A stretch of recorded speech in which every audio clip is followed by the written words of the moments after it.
I remember a time before the Cascade dried up. Here in Vertistello, the four nations of plant and bug people flourished and thrived. But the great waterfall that fed the land slowed to a trickle, revealing a vast salt sea and unknown islands. The only guide were the words of the 13 dried carvings. The water will slow to fall, but the tides are turning. Find the infinite lake to replenish the world and discover the salmon who will grant you a wish of whatever you desire.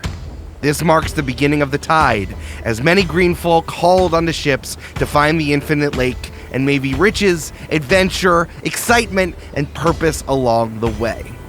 And what exactly is a salmon? Is that a berry? That was 50 years ago, and the tide rushes forward ever still.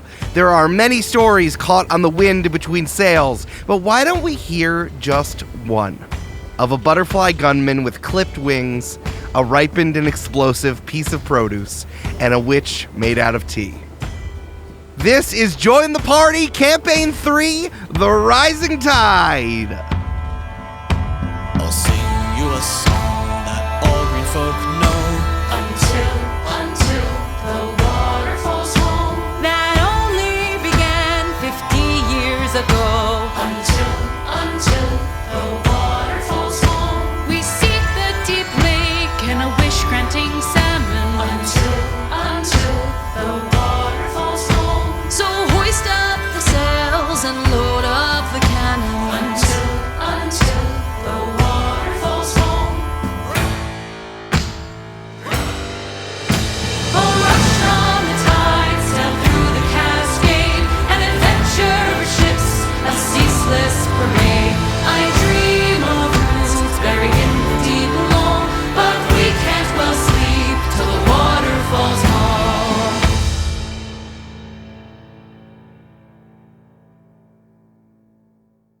The old saying goes, if a tree falls in the woods and no one hears it, did it ever make a sound? But if no one is in a conference room, can you even have a place to meet? Mm. And if you meet and you're not in a conference room, is it a meeting? was it even a meeting? Wow. Does it become a conference room wherever people meet?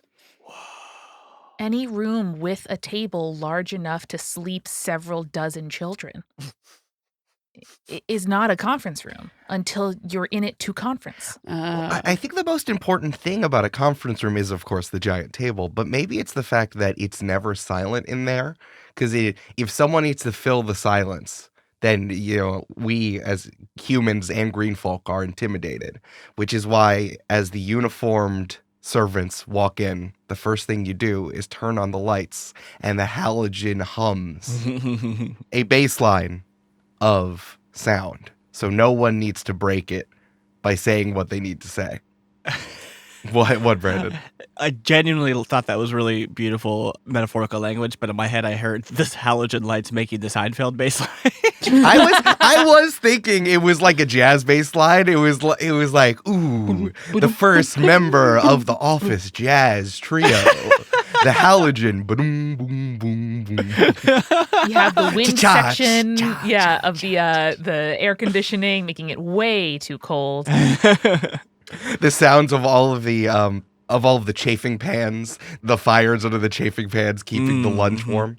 The one person who clicks their pen as a fidget, and it's like, my guy, that is not a you-only behavior. You got to stop. Yeah.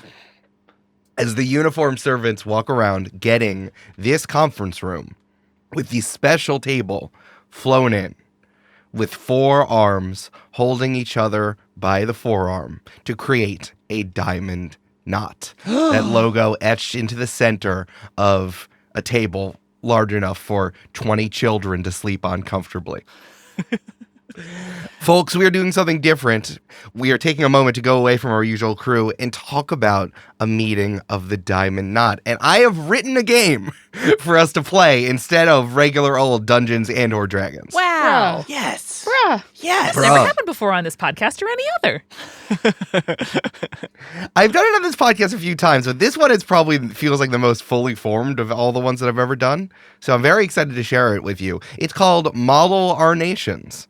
which we've all prepped for, and I'm very excited to run it for everybody. Hell yeah. Yeah. By Eric Silver, best DM in podcasting. That's me. I've heard That that's is what true. it says. That is what it says. A tabletop RPG about debate and words standing in the way of actions. Very I'm good. sure it's never happened before. I'm not sure Yeah. why we're getting so fictional, but all right. No. Odd.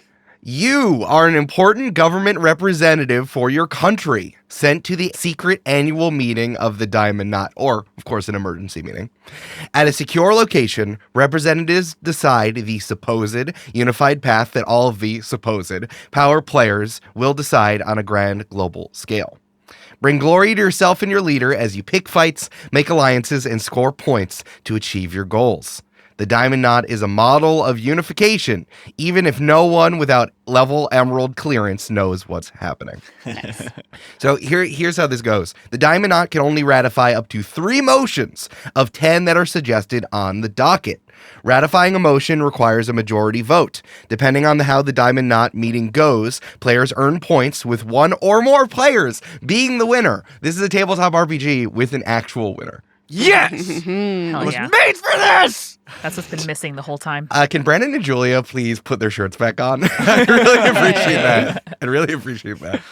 Oh, no, I put on Julia's. Oops. It looks good on you, Brandon. I have a nice button up on today, so it looks good on you. Brandon, you could also have a Target Boys XL if you wanted to. This one is a Hot Topic men's small, actually. Hell yeah, dude.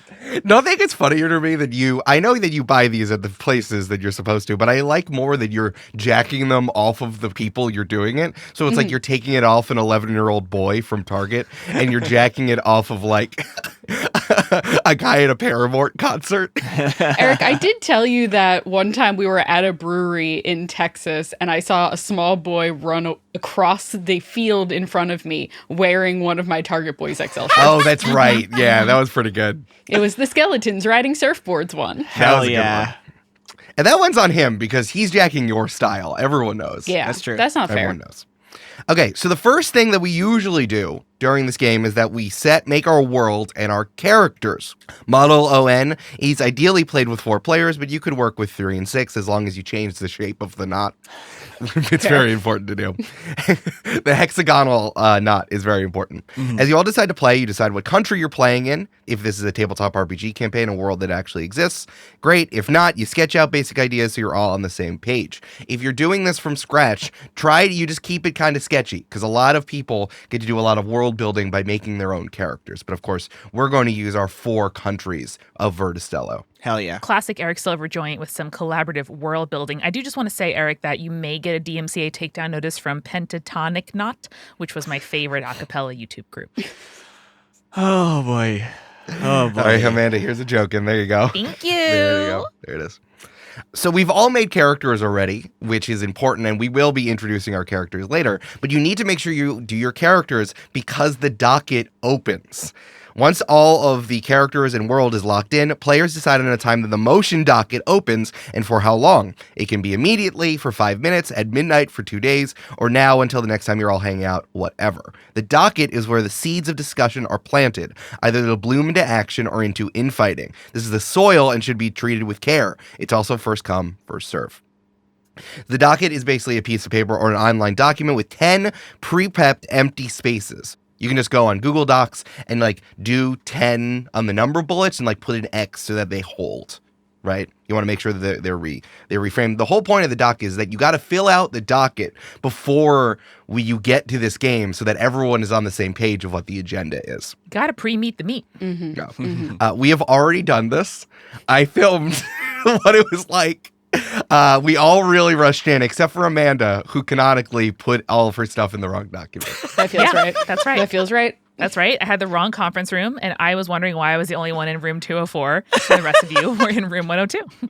Amanda, I have to admit, like, I watched as we all filled in those things. I was like, wow, Amanda must have like a strategy for like going last because maybe she like has something that she wants to place in between things or something else. Well, Julia, in the other document, I started with numbers 7, 8, and 9 because I figured everyone would start at the top. Someone might start at 5 and someone might start at 10.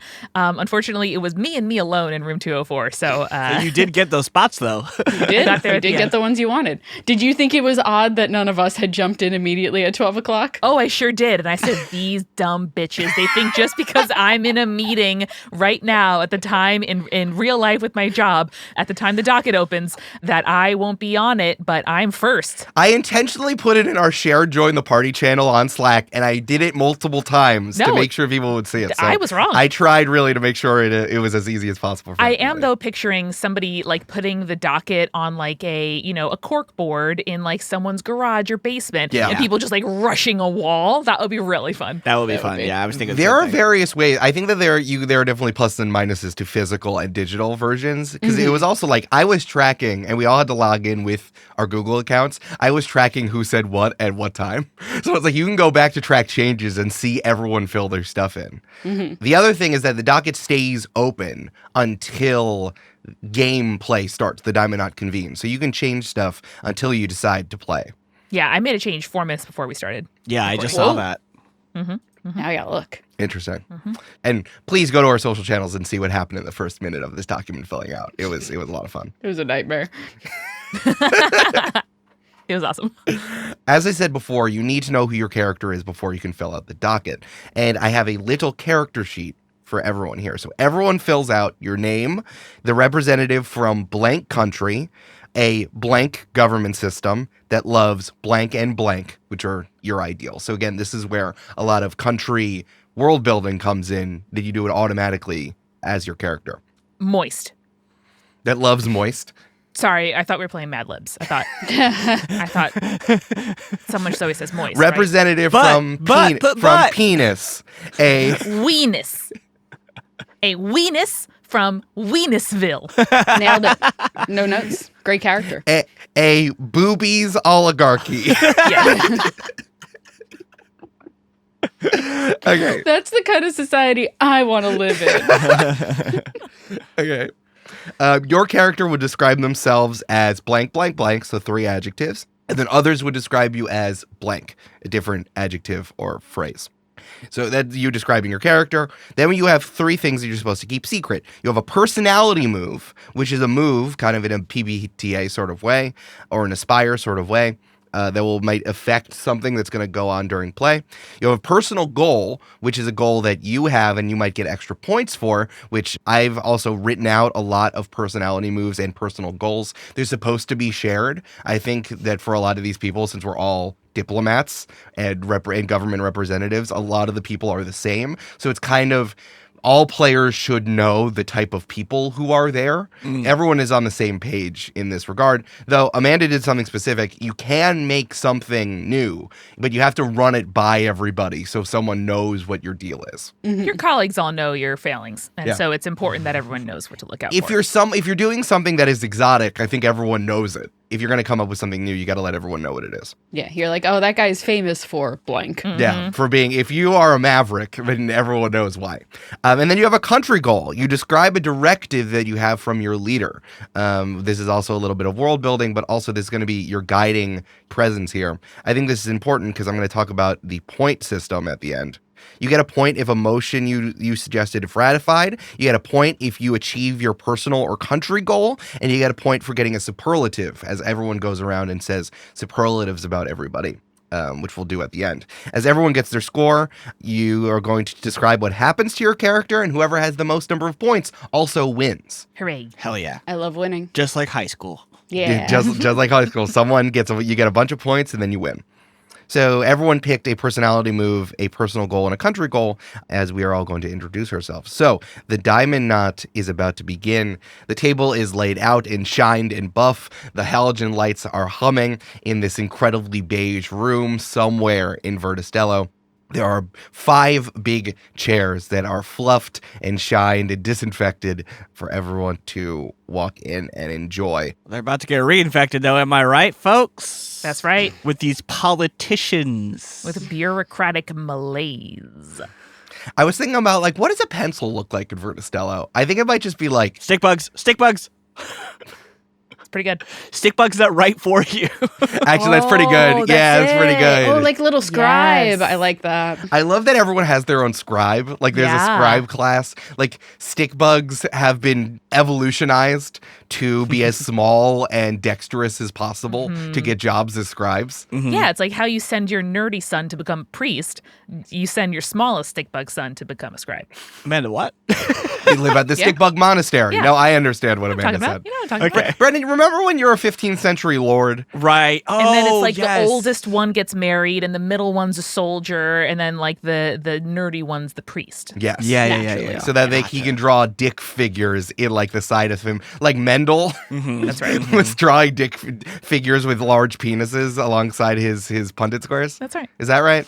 Yes. That's history, right? Was he a monastery guy? Yeah, he was a monk. Oh, I didn't know that. Yeah, they're Yeah. brewing beer and doodling dick figures. Who else would have time to Oh. crossbreed peas? Yeah, I was gonna say he was breeding peas. Yeah. So yeah. Well, there was no TV back then. I thought people were No. just bored. There's no TV. Instead, you spent 2 months drawing a really fancy A. Oh, that's very funny. Okay, so the Is this how you diamond. saw this going, Eric? No, this is exactly how I saw this going. All right, so the Diamond Knot convenes. Each character should arrive at the meeting of the Diamond Knot. Players should introduce their character, their country, and their adjectives, but keep your goals and moves a secret if you'd like. They also describe how they got there and how they make their entrance. Anyone want to show up first? Oh, Eric, wait, hang on 1 second. I got a thing. I didn't plan for this, but I have a thing. Okay. Oh boy. Oh no.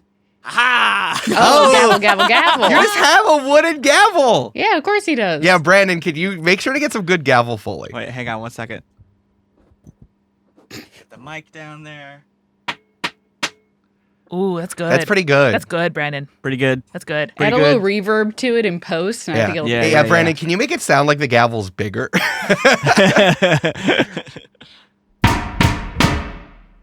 This is also very much like in a reality show when they come in the house first. I'm like, cool, who gets in the house first? Like, Who's gotten filler since last season?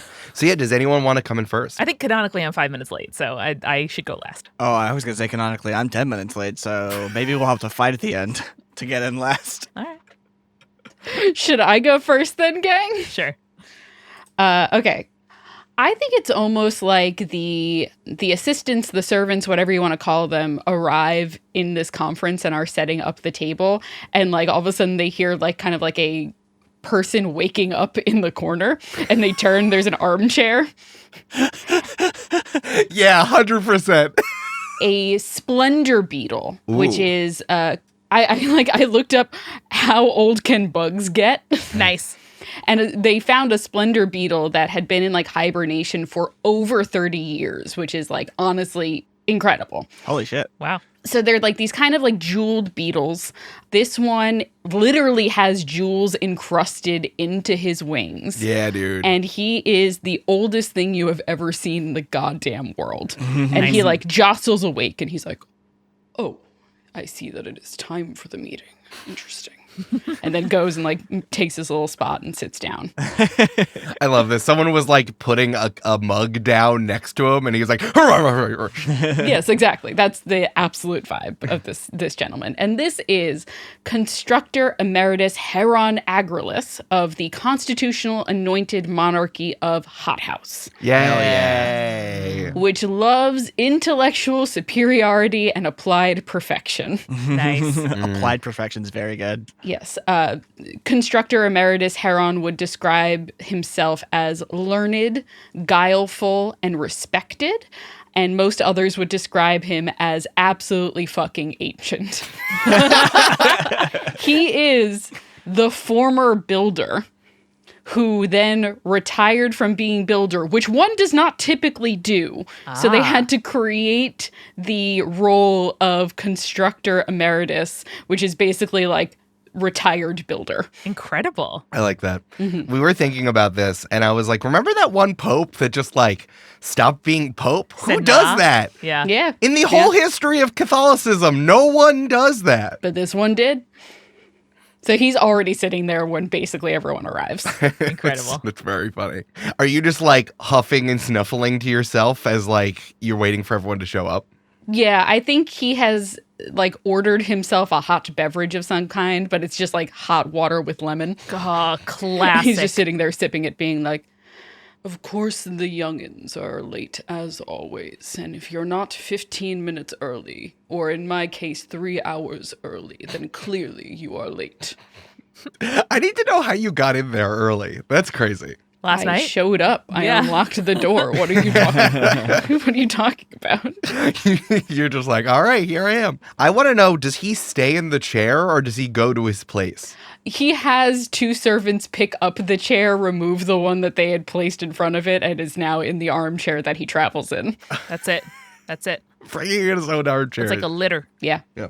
That armchair is as old as he is. He was born in that armchair. Yes. And he's never left it. I was born in the chair. 1 minute before the meeting begins, the doors open for the first time, and in walks in a middle-aged man wearing a rumpled suit. He's also wearing gloves, which he adjusts because he is a cracked and scarred green folk of poison oak.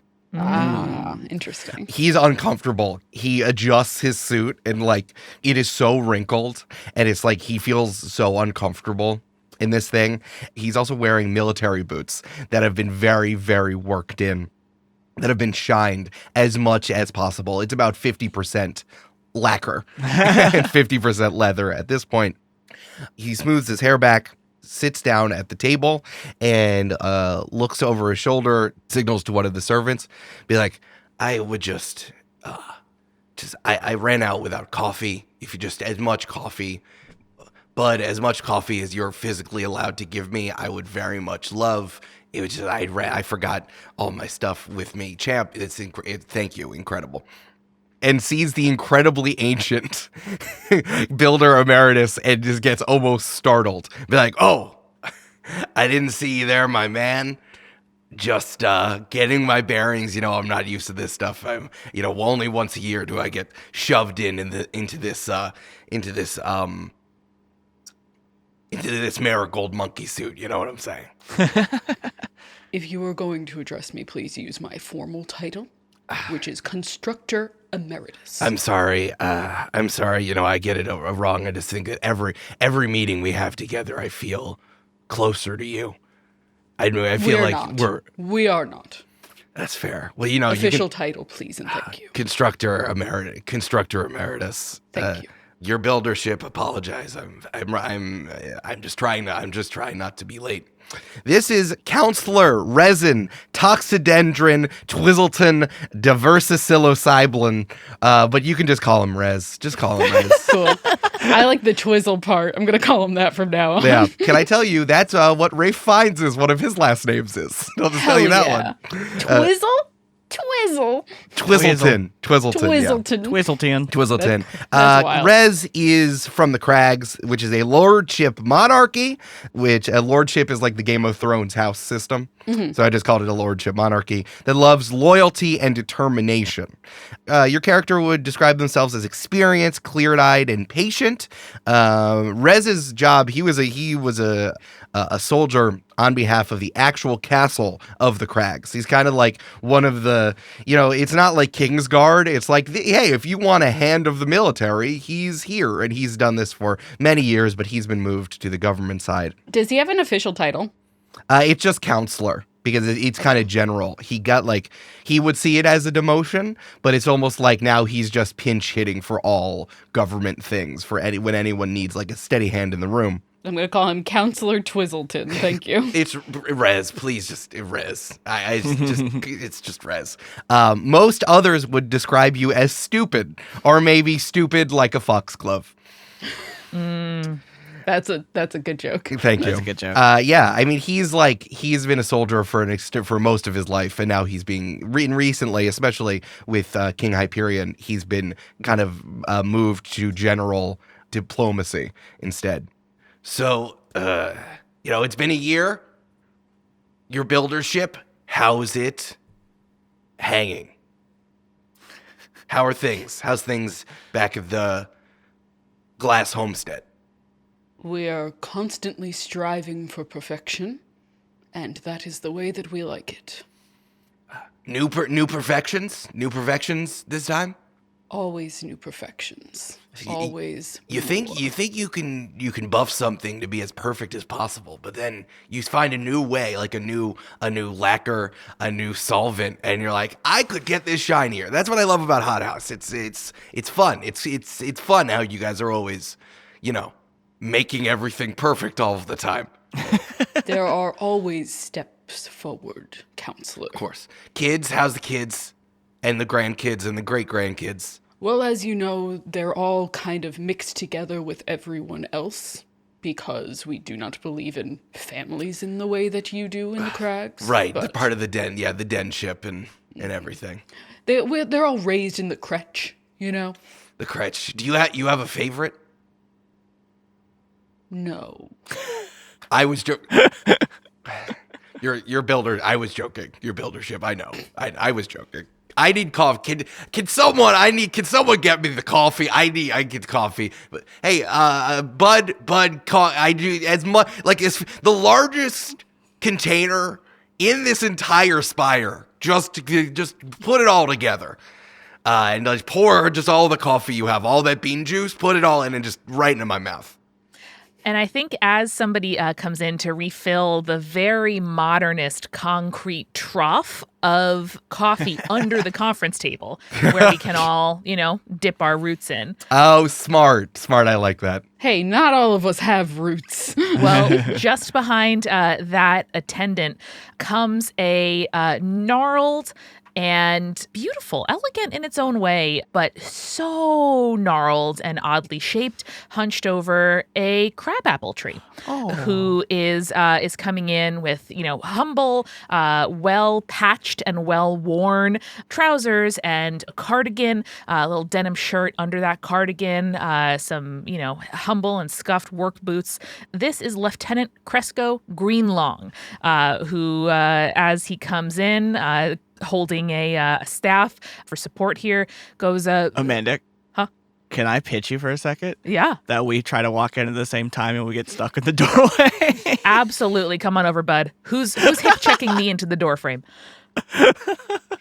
Well, it's one of those awkward things where, you're going to the same place, but, you got out of the elevator too early, and so you have to walk to the hallway together. You see a radish. You motherfucker. You absolute piece of shit. I teed this up. This is on me, guys. This Yeah, one's it's on on me. you. I saw this coming. Both of He's you. a radish in addition to being named Radish. He is Of course a he radish? Of course he is.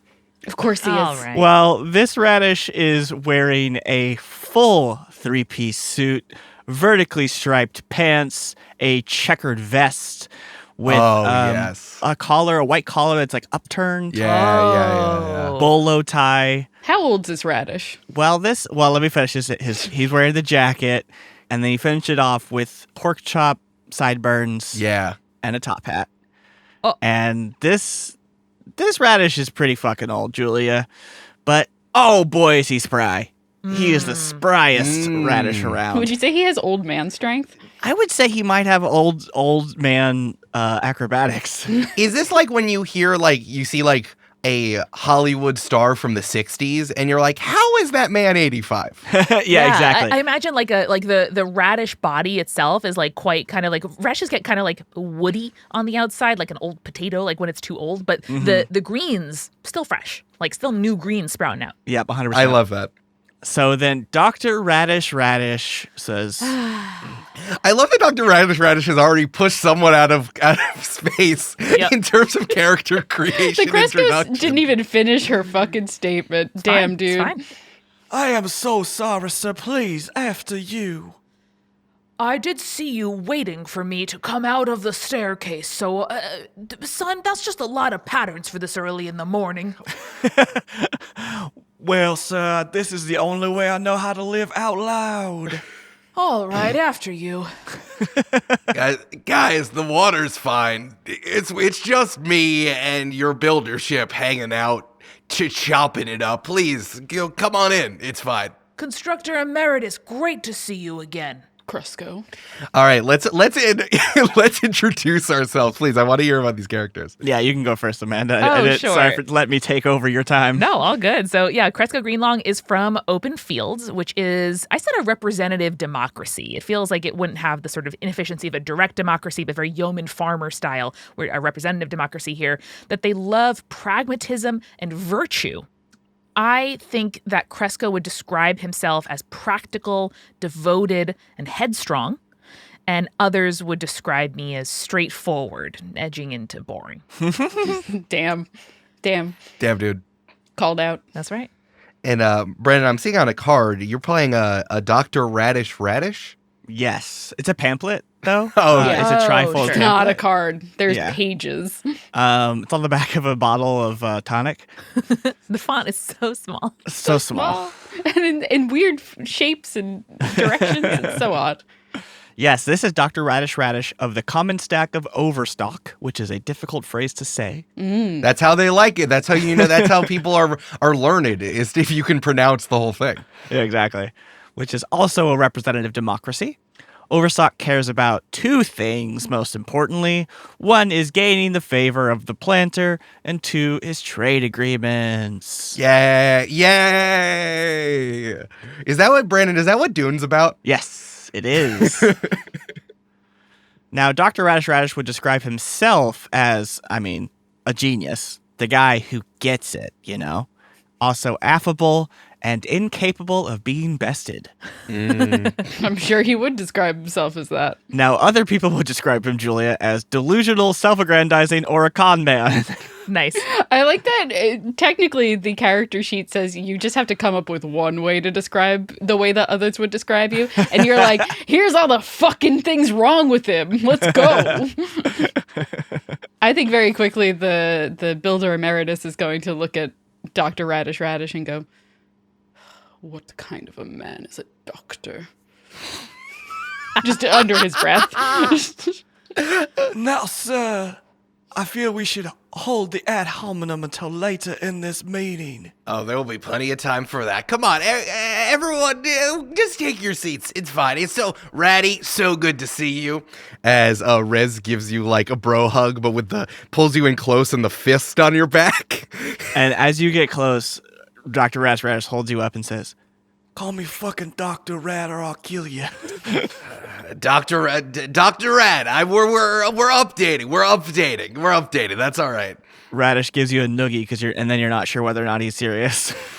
And Rez is also, remember, poison oak and a big man. So it's like you are noogieing my poison oak head. I'm like, oh, don't want to do that. All right, here we go.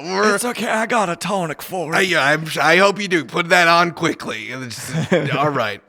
Greenlong walks over to the builder emeritus, gives you a handshake where he like clasps the back of your hand with his other hand. Like right hand is shaking, left hand is like clasping the back of your hand. He raises his hand like you're going to kiss his ring. Nope, I deflect, scoop it up, and then give you a nice shake. Wonderful to see you. So glad that you're well. So glad that you're well. I am always well. I see that.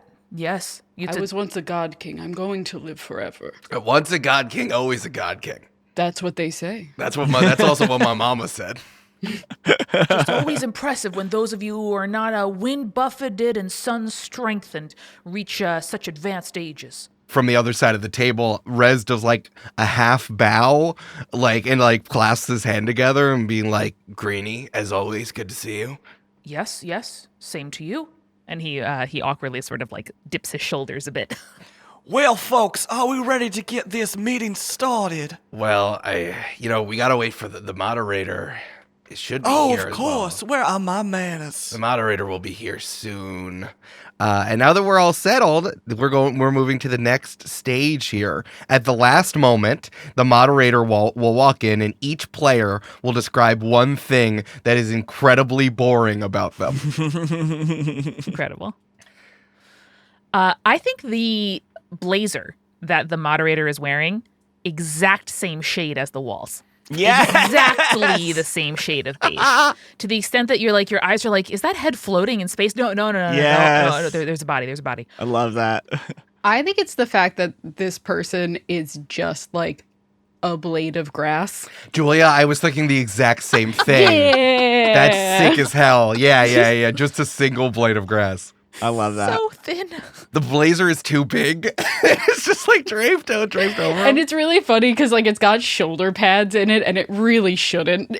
Yeah. Like exemplifies more how thin this person is. Like a kid in their parents' suit jacket. I think that they're carrying a briefcase that they put on the table and open it up. And then inside is a gavel and then a smaller briefcase that they open that has a lunchbox in it. I was gonna say it had just a sandwich in it, Eric. But the lunchbox is also the same color as the blazer and therefore the walls. Nice. And it's just like it's like a butter sandwich inside. Yeah, you can imagine. And I'm going to say that their voice is similar to Ben Stein's voice in Ferris Bueller, where it's like monotone and all one note. Also, since the moderator is just an NPC, we can all control the moderator at any time. Oh, nice. Yeah. Interesting. Do we know, or do we want to confer as to what country the moderator is from? That's a great question. The moderator, unless otherwise, I think the moderator kind of just, it doesn't necessarily matter. Like maybe they were from a country, but maybe this was the point. The whole point is that it doesn't matter. The other thing I should say is that the moderator is there to keep decorum, arbitrate rules and regulations, and if needed, break ties. If we get there, I will describe it. But breaking ties is a coin flip. It's totally random. Now that you said that, I'm imagining, or I thought of Kamala Harris, who breaks ties in the Senate, and then I remember that her husband, Doug, is the blandest white man that I've ever seen. So now I'm just imagining that as the moderator. Doug is ideal stepfather material. Doug has zero personality. Doug is the first gentleman. Doug is blandly Jewish. Doug is a great stepdad to Kamala's kids. So I think that the moderator's name is Doug Blade, as in Blade of Yeah. Grass. And the name is so much cooler than who he is as a person. Incredible. Yeah, moderator Doug Blade like, all right. I got stuck in the elevator behind the two of you, so we better get started. I did not even notice you there. I am so sorry, sir. I'm sure I was walking towards it and I said, keep the door open. And then you said, haha. And then I did close the door. I am so sorry. You did. I thought we made eye contact, but I must have been mistaken. You have eyes? Where are they? They're inset. they're just there. You don't see it. I know like that this is just a blade of grass. You do not see a mouth or eyes. That's very funny. Like when like bird ears, they're there. Yeah. You know birds have ears, but where are they? Where are they? Where are they? I don't know. All right, it's time to get started. Everyone take your seats. Gavel, gavel, gavel. Is everybody ready? Yeah. I'm ready. Let's do it. All right, so let's get started. So this is how the game works. Going by docket order, the first/next character introduces their motion. They can talk as much as they want or as long or as short. Characters will then discuss, question, clarify, interrogate, compliment, intimidate, and more about the topic. When the conversation lulls, the moderator will call for a vote of yes or no. If it gets a majority vote, it is ratified and we move on to the next motion. If it fails or there is a tie, it is kept on the docket to be re-voted on later. And then we repeat. And we'll kind of bring it back up again if we are still missing a certain number. Remember, the Diamond Knot can ratify up to 3 motions, but it doesn't have to be 3. You can totally leave this game without ratifying anything. We shan't, because this is very important for all of us. That's fair. We sell sea, sir. Sally sells seashells. I can't talk like that. She sells seashells by the seashore. He's so Mickey. If I could say one thing about Amanda, she's incredibly Mickey. Some things to keep in mind while we're playing the game. Anyone can and should bring up people, factions, historical events, and places. Once they are established, they are locked in canon, which is also known as Hello from the Magic Tavern theory. They can only be undone or node if they conflict with something that has already been established. So anything that we've already done on the show is canon, but we can add things as long as it makes sense in world. Of course, if you're doing this out of a world, just make stuff up. Players are encouraged to follow yes and if someone says you did something, you probably did it, but you can spin it however you like. Of course, you can always do it back to them. Invoke rules and regulations at your content and discretion. If you want to revote, then revote and cite a rule, or revote because you said so and everyone likes you because they'll do what you want. Fair. Remember, if you are doing a personality move, which we will do, and we haven't revealed any of them, but if they come up, you have to narrate or role play the action and then clearly announce the move, but only after you've done the thing, much like we have with PBTA. When we played Monster of the Week, or when you do masks or games like that, you got to do the thing and then you announce the move. Love it. So we're gonna go through this and then we'll see how it shakes out. Cool. I'm excited. Cool. All right, let's do it. All right. Let's open up the docket. Let's see what you've all prepared. First on the docket, an introduction of plan to capture middle-ranking mates and social climbing captains, as introduced by the counselor from the Crags. Thank you, folks. So nice to be here. So nice to see all of you. Now, I know we weren't anticipating being here. I know we're still 5 months away from our annual meeting, but it was important, I think, for all of our various leaders to call this meeting, to have all of us come to the Spire. It seems that things are just getting a little bit out of control on the Great Salt Sea. A lot of ups and downs, a lot of wins and losses. Not for us, but of course for the people who are there on the sea. The pirates are doing a lot, and I think we're having to get to a point where all of the governments, and I don't think I'm speaking out of turn to say this, but all of our governments and our leaderships think that we have to do something at this point. We've tried. I imagine this is sort of like the UK Parliament where they just like make noises at each Oh, other. 100%. So if anything, you don't have to vote. You don't have to vote for this motion, but we do need to do something. I'm just at least saying that maybe we should ratify. If you don't like what I'm saying, I'm willing to swap this out just to ratify that we're doing something to keep the pirates on their toes, to know that they are not all powerful, they know that they are not agents acting on their own accord. This is just the idea that I'm bringing forward from King Hyperion, and I think that we might all be interested in just spitball and get some ideas flowing as we're talking about it. We'd like to introduce a plan to capture middle-ranking mates and social climbing captains. We think that they may be the most likely to flip, and also, even if they don't flip, it will cement the fact that the countries are doing something, because they will, in fact, talk the most. And isn't there anything that a pirate would want to do, which is talk about how they got captured and escaped dramatically? Whether, of course, they do, or we give them some money and then they go out and say that they did, they're going to have to save their own face. So this is just the first idea that we are putting out here. I'm excited to hear all of the various meetings. Thank you all for letting me go first as well. Here. It's just the first idea, introduction of a plan to capture pirates who love to talk about all of the things they've done, and we pretend that they get one over on us, but of course we haven't. Is this not, Counselor Twizzleton, very similar to the financial incentive that we have been providing for middle-ranking mates and also social climbing captains? The financial incentive has seemed to be proved effective, so why the need for capture? The nature of pirates themselves seems to be rebellion, so would not capturing them give them less incentive to stay on our side? I understand where you're coming from, my good skyscraper. Of course, Again, official title, please, sir. Of course.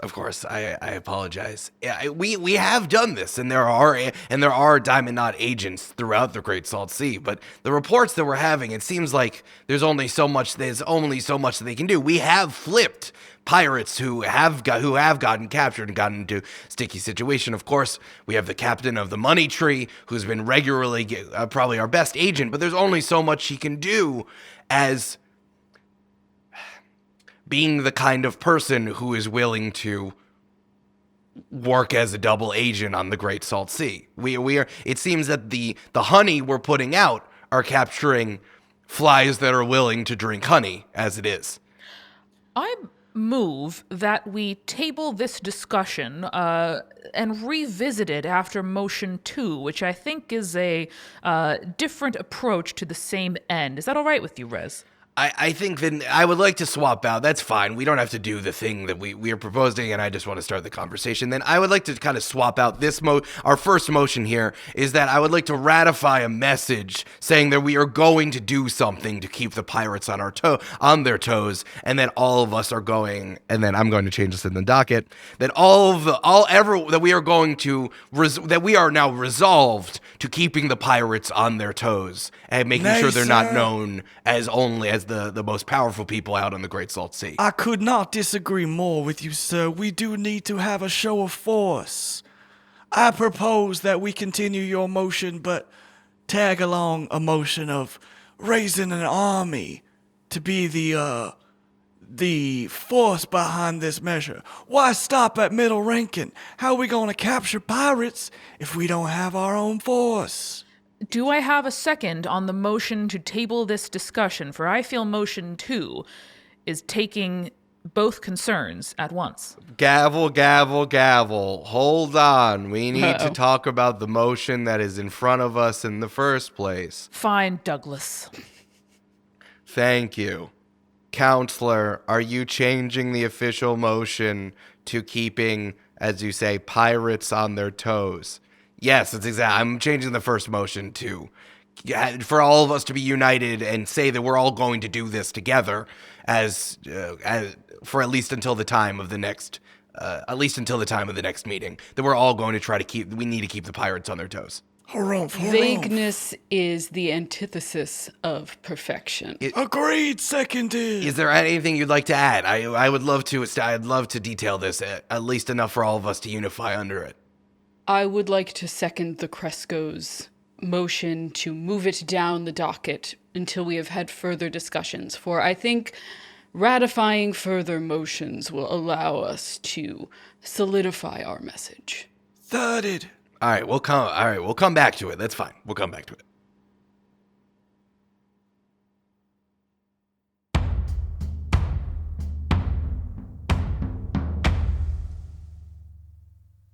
Hey, it's Amanda. I hope you are enjoying this incredible episode as much as I did. I laughed uproariously when preparing for it, when playing it, and when listening to this edited version afterwards. So I hope you get half as much of the enjoyment as I did out of this ep. But first, we have to thank the people who support the show on Patreon. This is the reason why Eric can spend several days of his workday making a brand new RPG for this specific podcast, and why Brandon can spend time getting the sound effects you'll hear later in this episode exactly right. And Julia and me can fantastically think and DM and plot and plan all about what our characters will do. So we would love your support. If the show means something to you and you're able to show us that meaning with a couple dollars a month, please do so at patreon.com/jointhepartypod. You'll get ad-free episodes so you don't have to, check in with me here in the mid-roll, and all other kinds of goodies like additional bi-weekly content called Party Planning, audio and video format, access to our patron-only Discord, genuinely the sweetest, most wholesome place on the internet, and even the chance to sit down and play your own one-shot, your own RPG with us, all four of us, and you on a Zoom call. It'll be amazing at patreon.com/jointhepartypod. This week at Multitude, we have been putting out some incredible guest episodes, if I do say so myself, over on Spirits, the history and comedy podcast that Julia and I have co-hosted since 2016. Good God, that's a long time ago. Every week, Julia brings me a new story from mythology and folklore, and we have a cocktail and we talk all about it. So you will learn and you will laugh and you'll do a lot of reflecting, but like in a safe way among friends, about mortality and humanity and what it is that we as humans care about and the kinds of stories we tell. I have really been enjoying our most recent guest episodes, like I was saying, and we have several really exciting ones planned. So jump into any one of our almost 400 episodes. You don't have to listen in order. You can choose whatever you like at spiritspodcast.com or look up Spirits in your podcast app. We are sponsored this week by Green Chef, which delivers pre-portioned and prepped quality whole foods with limited processed ingredients. They send organic, fresh produce, responsibly sourced proteins, and chef-designed recipes in every box, so you get satisfying, nourishing, and also convenient meals right at home. You can find recipes for every kind of meal plan you might be following, including Mediterranean, plant-based, gluten-free, protein-packed, keto, calorie-smart, and gut health. Now, they offer unique farm-fresh ingredients that I really appreciate that I might not otherwise spend the sort of like time or seeking out at a specialty store, like sustainably sourced seafood, artichokes, dates, figs, stuff that I really would love to incorporate into my weekly meal planning. They're also the first certified organic meal kit company with recipes that feature organic fruits and vegetables and organic cage-free eggs. You can get things like antibiotic and hormone-free chicken and a selection of lean proteins and whole grain options. Now, I'm doing a bunch of traveling in June, and so I'm really looking forward to timing my Green Chef boxes so I can have delicious stuff when I get home that is fresh and also good, like a barbecue chicken salad, or there's this awesome like miso salmon over like a farro wild rice situation. Delicious and easy to make. So go to greenchef.com/jointheparty50 and use code jointheparty50 to get 50% off plus 20% off your next 2 months. That's greenchef.com/jointheparty50 and use code jointheparty50 to get 50% off plus 20% off your next 2 months. This show is also sponsored by BetterHelp. The year has gone very quickly. I don't know about you, but I am amazed that we are rounding in on the halfway point of the year. And if there's something you still want to accomplish this year, something that you're really proud of about yourself and what you have done this year so far, it's really important to take the time to note that. We just here at Multitude had like a little offsite retreat where we checked in on our goals that we set for ourselves at the end of last year because we're coming up on halfway through this one. And I appreciate that the things we do at work can also really apply to stuff I want to do for myself, my personal life, my year, my growth, taking care of myself better, committing to the habits that I know are good for me, but are easy for me to kind of let go of week to week. And that's something I check in with my therapist about. If you have benefited at all from therapy, you know how important it is. And if the idea of starting therapy or finding a therapist that is affordable, available, and somewhere you can go right now is a challenge, BetterHelp is a tool I want you to know about. It's entirely online. It's designed to be convenient, flexible, and suited to your schedule. All you have to do is fill out a brief questionnaire to get matched with a licensed therapist, and you can switch therapists anytime for no additional charge if you don't vibe or whatever reason you want. So take a moment, visit betterhelp.com/jointheparty today to get 10% off your first month. That's BetterHelp, HELP.com/jointheparty. And now, let's get back to the show.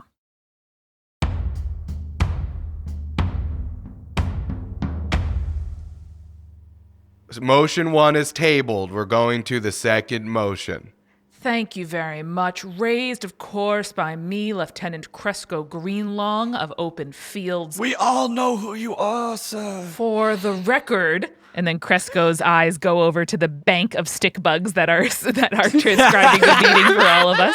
You know how in the Supreme Court, the clerks just sit behind the justices. The clerks just sit behind them. And like you can't see it from photography because the photographer is below the podium, and so you can only see up at them. But there are just clerks behind them in their H&M suits, like taking notes for the justices. In their H&M suits, roasted. That's what's happening. God damn They're it. not paid very much. Anyway, I move that we confiscate all keys from pirates, that we have a motion, that we have a policy, that every single nation is united behind, that all keys must be confiscated on site and remanded to state control.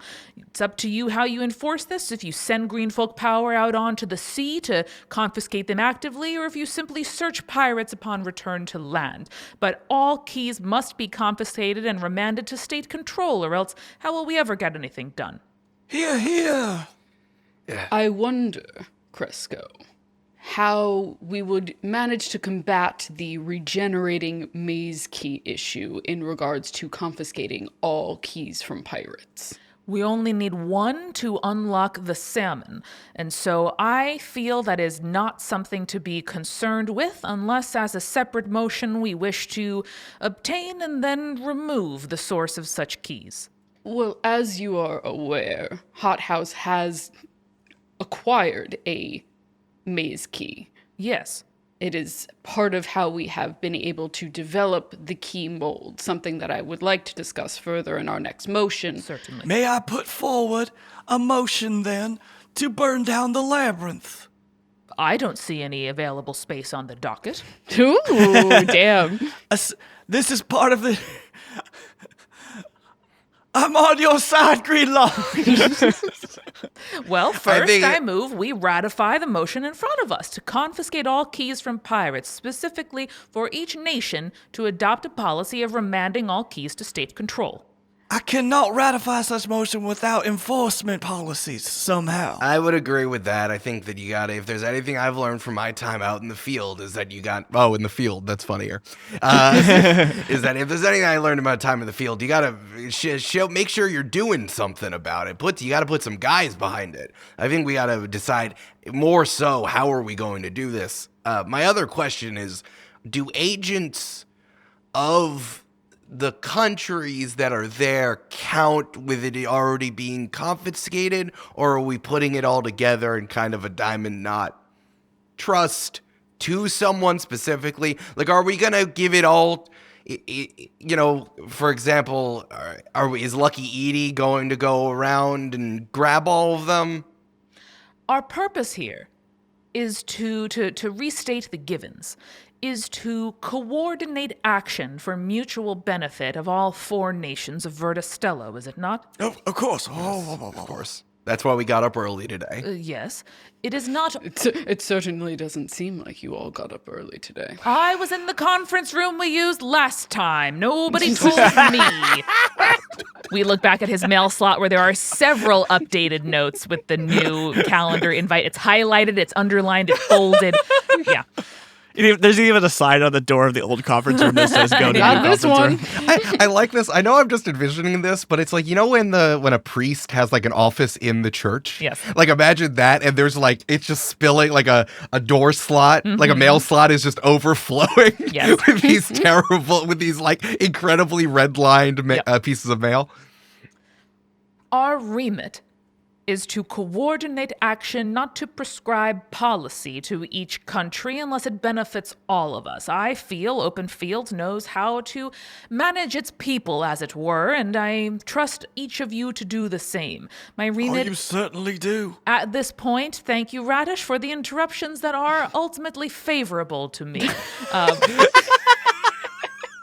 I move that at this time, Phase 1 of the plan is to confiscate keys from citizens to state control so that we, the representatives of said states, may decide what to do with them. I just want to know what counts as state control. That's all I want to know.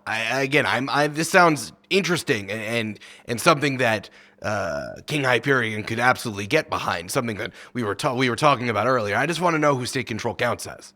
Well, sir, if you do scroll down to motion number 7 on the docket. Too low on the docket. We unroll the scroll further. I do have a plan to fix that particular contingency. That motion I believed was a joke, which is inappropriate in this forum. What I'm saying is... I spent 15 minutes laughing to myself, being like, that Dr. Radish. Right? Doc Rads. Hilarious. Can't believe he's so smart and also so funny. I do not find anything funny, and I also assumed that it was a joke. Is that the key to your longevity? Yes. No amusement. That is how one lives as long as I do. Fascinating, virtuous, I like it. I heard laugh lines are the first sign of cancer. So Jesus Christ. that's what I heard. I heard it. Smart. I am simply stating that we have come to 2 inevitable conclusions, one of which is we do not have a central body to manage such things, and 2, we have no arm of enforcement. So I move that we have the wonderful, matterful, brilliant hot house build their army to be our enforcement arm, and we elect a single supreme wartime leader as well. Moderator Blade, a moment, if you will. Clearly, we are going out of order here, and the doctor is very aware of that fact. But secondly, I would like to entertain that, and let us cast our vote on motion 7 now. I vote nay. I will not. I would like my Sir Moderator, I would like my opportunity to preach my case. Did you not already? Crabapple's like branches all rustle. All right, first thing we do is 2, and then we can skip to 7. How's that? No, I would like to address it now. All right, we can do. If everyone think, let's hear motion 7. Why do we even number them if we're not going to go by the numbers? A docket's just like jazz. It's the motions you don't play. It is Resin not. Makes no Okay. sense. Resin, I get it. We are resonating, if you will. Oh my god. This is the character Brandon was born to play. Good lord, sir, make your argument so we may vote. Dr. Rads, Apologies. Well, as you all know, the person that has brought me here today, the one and only, the Grand Rotten Chamomile, has sent me here today in his steed. Now, we all know, I know that all of us here are quite old produce and vegetables here. But we know that the Grand Rotten Chamomile is at least 2 times as old as all of us, and 4 times as wise. Point of order, I've never heard of this once in my life, this green folk. I need I'm clarification. sorry. Have you never visited the common stack of Overstock where our grand leader is the Grand Rotten our most prized citizen, the Grand Rotten Chamomile? Now, did you not come and visit us but 6 weeks ago? Whoa, why, of course, I apologize. Rez, you're hugging all the coffee. It's just for me specifically. It's been a little while since I've been to the great common stack of Overstock. What's been happening over there? What's new? And I'm going to use my move, which is called Feigned Incompetent. Feigned Incompetent means if you say that you don't understand what someone said, the speaker must summarize what they said succinctly, clearly, and at the comprehension level of a smart golden retriever. So the question I'm asking is, what's happened in the Overstock government that has put the Rotten Chamomile in power, and you have to describe it as clearly as possible and obviously as possible. Councilor Rez, thank you for your interest in our humble country. Well, sir, recently, let me think about how to put this. It's funny because I thought when we would meet Dr. Radish, I would love this character, but I hate him. Incredible. He sucks. When our great Bialy was first formed, there was a hand who did such planting. We can all agree that hand was the planter, no? Here. Of course. Now, the planter, as far as we know it, is unknowable.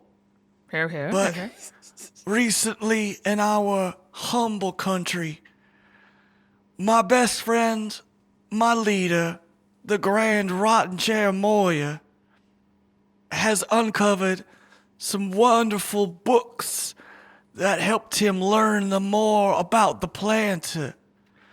More than we have ever known before. All right, I'm going to enforce my move. I'm going to do this out of character. What happened in the government that has put the Rotten Chamomile to power? I was getting to it, Eric. I just have to talk very slowly because I'm a son. No, I know. No, but It was a Joseph Smith situation. No, I like that you said it. For my move, I want you to tell me, Brandon, right now, what happened. Oh, in Brandon language. In Brandon language. You got to say it super clearly. Okay. And then I'm making myself look stupid, and you have to describe it to me clearly. I think that what happened is that Overstock is very, I'm trying to think of how to explain this to a child. The leaders of Overstock respect knowledge and discovery of that knowledge a lot. Sure. And so it only happens once in every few generations, but once a person makes a very important discovery about our religious leader, the planter, they are elevated quickly to status of not like a god or anything, but more like a pope or other sort of Brandon, religious is leader. this bitch just Joseph Smith? It's not Joseph Smith, Julia. No, I like this though, because in the past, the speaker, who is the bee woman, was just like the speaker, and now it's like the speaker has power when she's supposed to be the speaker. Yeah, but it's not like an elected position. It's not like a position that continues. Once the Grand Rotten Cherimoya dies, no one will become that position until someone else finds a grand religious discovery. Joseph Smith Jr. was a real I disappointment. understand. This is different, and the leader is now. Okay, yeah, for sure. Hell yeah. Okay, cool. And that is my time on discussing. I love that you talked for 15 minutes. Yeah.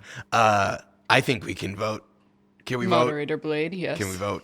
Could we please vote on this? What is that at the door? And I want to use my move. Oh Yes! my god. And in busts through the door a tiny little jumping spider that is Lucas? the fastest thing you've ever seen. Huh. Huh? Who can say? Who can say? Does he have a cute little voice?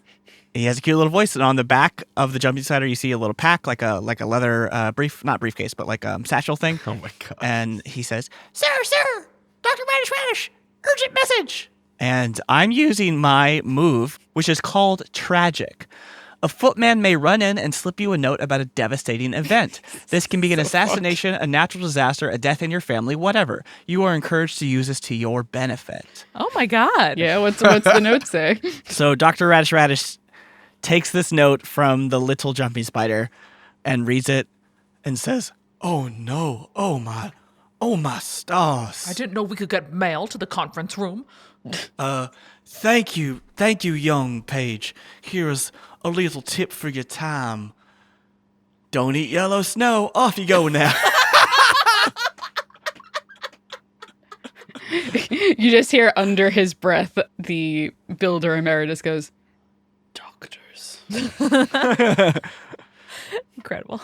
Dr. Radish solemnly looks up at his fellow counselors and says, I do not mean to bring tragedy upon this sacred meeting of It could wait. such astute and enlightened gentlefolk, but it seems the Grand Rotten Cherimoya has died. Okay, so we're tabling that motion, are we not? No, I think we can just vote that a day. Nay. Rez gets up and wraps Dr. Radish in a big hug. Oh, thank you, sir. Thank you, I'm sir. I can't believe your best friend just gunned down in his prime. Oh, it was killed. Oh, so did you know about this? We'll investigate that No, later. I just assume whenever someone gets dramatic news like that you said he was your best friend, and then usually they've been gunned down in their prime. Yeah, he was assassinated, and by the rules of religious right, because I am the one in which he trusted the knowledge of his grand discovery. That does mean that I am now the Grand Rotten Dr. Radish. Nay. Rez?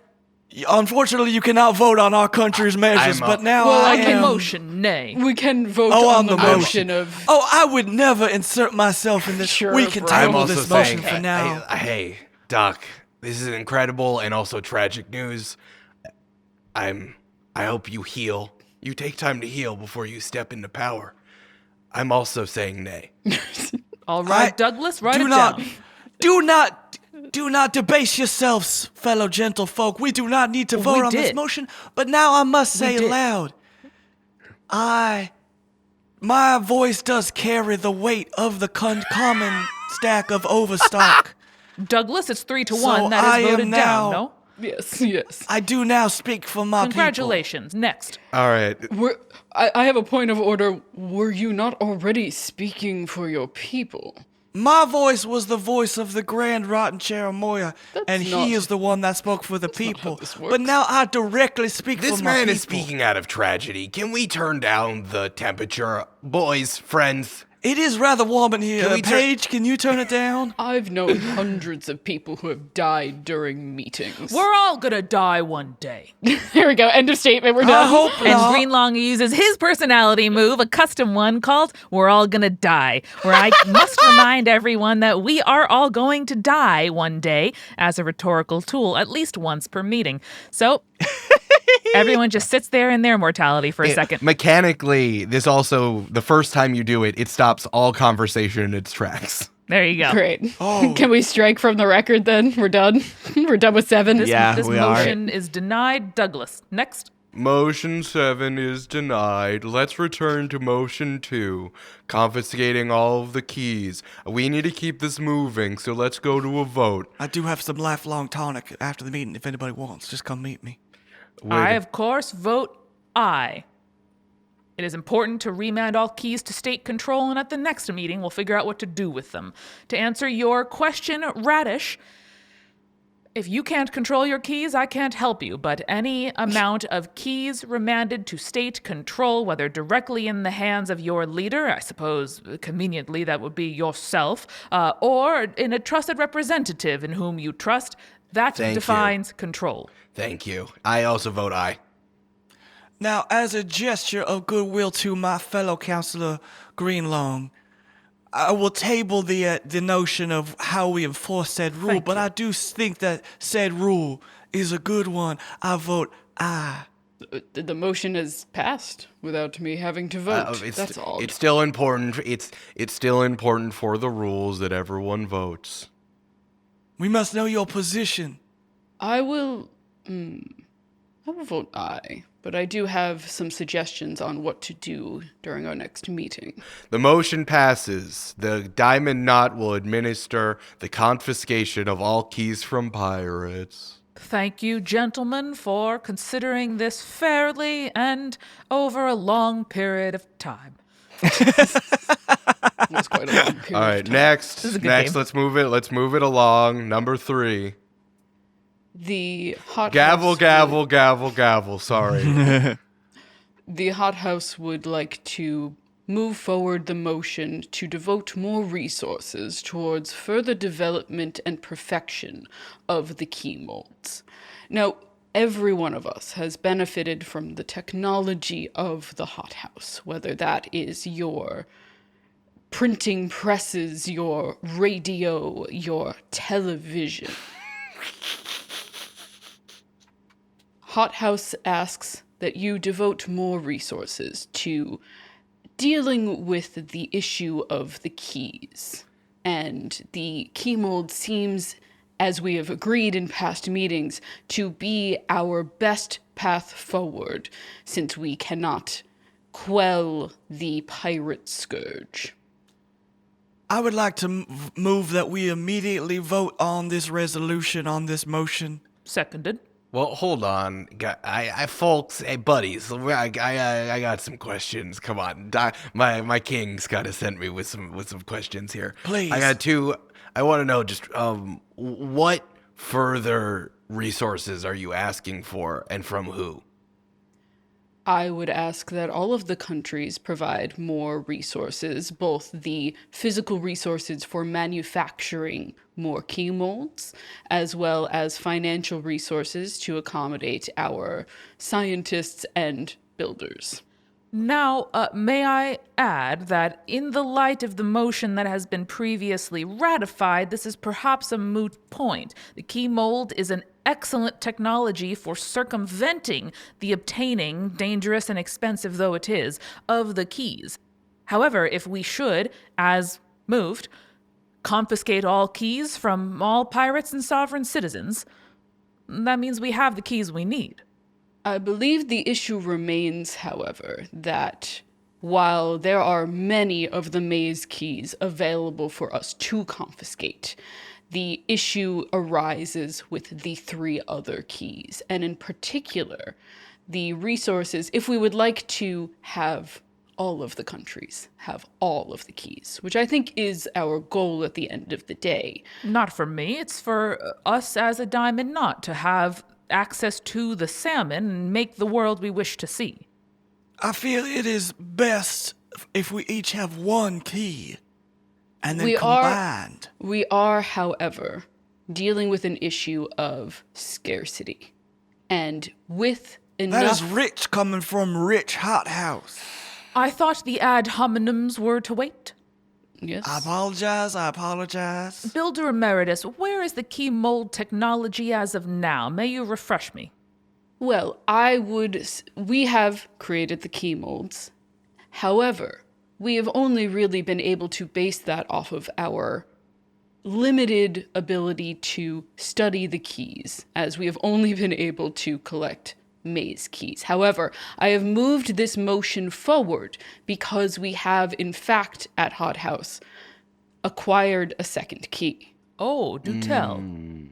Currently, a agent of the Hot House has acquired and is in possession of one of the other keys. Which? Which one? Which one?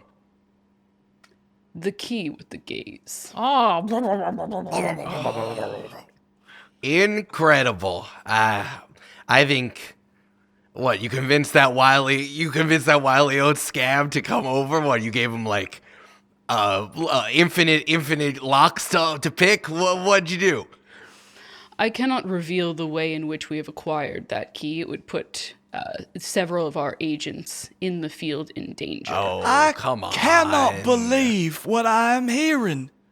Without agreement from all four parties, a single party He sounds like I'm saying potty. Great. It's so good.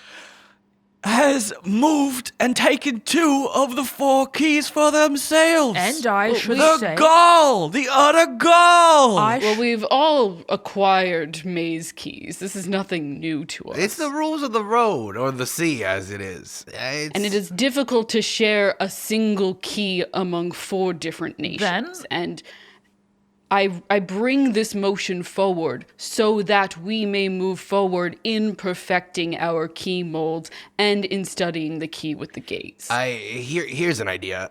I think the bigger issue is that we can't just like give more. We can't. There's only so many places in our budgets that we can wipe things away and dump it into, secret hothouse science development. If we're gonna do this, you gotta give us something in return. Where are we gonna put our money towards? What you get in return is, actually, this provides a very interesting perspective, as my second motion on the docket, you'll be able to refer to number 6 on the docket, is adopting a more advanced communication system in which our nations may communicate more freely and almost instantaneously. So in providing money for that project and that movement as well, we can also siphon more money towards the development of the key Oh, molds. all right. I see And- how this is going. Okay, let's. May I assume that you would be in control of this communication system? It would be of the best interest that all of the countries built their own aspects of the communication system. However, I would recommend sending scientists from Hot House in order to maintain them. This is all right. Let's. This is interesting. This is getting hot. This is boiling up. All right. Let's combine 3. I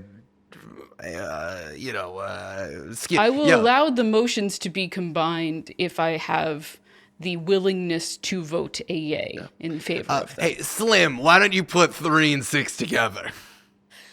well, I do have to advise in the spirit of openness that I cannot in good faith devote further resources to the creation of the key mold on account that you have just obtained more data with which to refine your mold in the possession of the key for a gaze. And so more money, more resources from this esteemed council, I feel is premature. If at the next meeting you have not sufficiently advanced, then perhaps we can revisit. But for me, for now, that is a nay. Research requires resource. And you have one in a whole new key. I also vote nay. Not only do I not trust the intentions of our counselor here, But our counselor, our friends over, our beautiful, genius, wonderful friends at Open Fields need more resources, not to give less. Thank you. I would like to point out that both the perfection of the key molds and the adoption of an advanced communication system would allow our military efforts as a joint unit. And Cresco Greenlong, I know you feel strongly about the social utility of what we do here in the Diamond Knot. I think both would benefit all four of our nations greatly. Harry has some interesting stuff to say. I think as long as if you're supplying the wires and the bits and the bobs and the energy going from one place to another to make this communication system happen, as long as I gotta hit a button and then I can talk to my friends all the way on the other side of the sea, I'm into it. It's interesting. It will be as simple as that. King Hyperion would like to see communication spread throughout our great green disk. I do feel that instantaneous communication is against the plans of the planter. If it takes shorter than the path of the sun across the sky, I feel it is not for green folk to control. I must regretfully, respectfully vote nay. Are we not instantly communicating here now, though, Cresco Greenlong? Yes, and when our bodies tire, we will go to bed. It seems we have a tie. And then the constructor emeritus looks at moderator Blade, and I'm going to use my move. I fucking knew it. I was hoping someone would do this. I'm going to use my personality move, which is socially mobile. All tiebreakers go the way that you would like, as you know the moderator well. Oh, hell yeah. That's and I just awesome. give kind of a look and like a raised eyebrow and a fluttering of the wings. It seems that we have a tie because it seems to be the benefit of improving Vertistello as a whole with the high-speed communication system as tied to developments already voted upon in previous Diamond Knot meetings. The moderator will vote yay. That is 3-2 and ratified. Well, I never. I'm glad that you are with me, Radish. Rez, I cannot believe that you would allow this to go. I'm just thinking, unlike the previous kings that have swept through the crags, King Hyperion wants both the crags and Vertistello at large to be better, and that sometimes it means doing something that someone else suggests. I unfortunately cannot provide evidence, but I am suspicious of our fellow counselor, our fellow builder here, and the moderator's intentions. But we can move forward. Doc, respectfully, you did in fact ascend to power in the middle of this meeting. I would not characterize it as ascending to power. This is not a judgment. It's not a judgment. I just thought that's what happened. Then?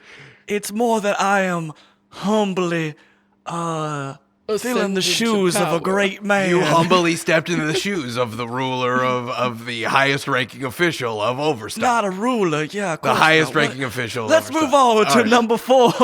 I would like to remind you that you are part of a democracy. It's like all of a sudden you're like, oh, I got a letter. I'm president. All right. Rez, Is there going to be a special election? What's going on? It's a line of secession, you see. All right. I have motion 4. It is within the interest of the Crags for us to discuss Prince Troides Hyperion Breakstone, also known as the Pirate Troy Riptide. Now, Dr. Radish, you had a very prescient comment in our pre-meeting agenda.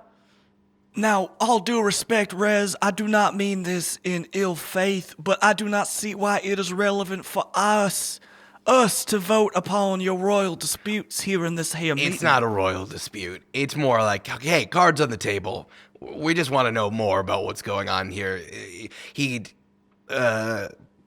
Prince Troides disappeared about a year and a half ago, and now he's gallivanting around, and now he's traveling around the Great Salt Sea, making quite a name for himself. I think does anyone here have any information? We did ask to prepare some sort of documentation if anyone had this, we wanted them to bring it to this meeting. Has anyone heard anything about? It's just, of course, the king cares about what happens to his younger brother. That's all we're asking for. I understand your position as someone who must carry out your monarch's wishes. However, I feel this is not worthy of a motion in a setting such as this. If you are going off per motion 2, which has such been ratified, to seek information about the prince as you seek out keys, very well. And informally, I will suggest and recommend that the representatives of Open Fields do the same. However, as a motion coming out of this emergency meeting, frankly, Counselor, I'm surprised you brought it up. It's important. I would agree with that fact. And off the record, Counselor Twizzleton, I would say that the Crags... It's just Rez. The Crags must get its own house in order. Or else change it. Especially if what agents of the Hot House have heard is true. And which is... Now that is rich. Which is... I think the constructor emeritus gives him like kind of a raised brow and says something along the lines of like, I would check your records at the Boiling Reef. Gentlemen, if you have something to discuss, please share with the class.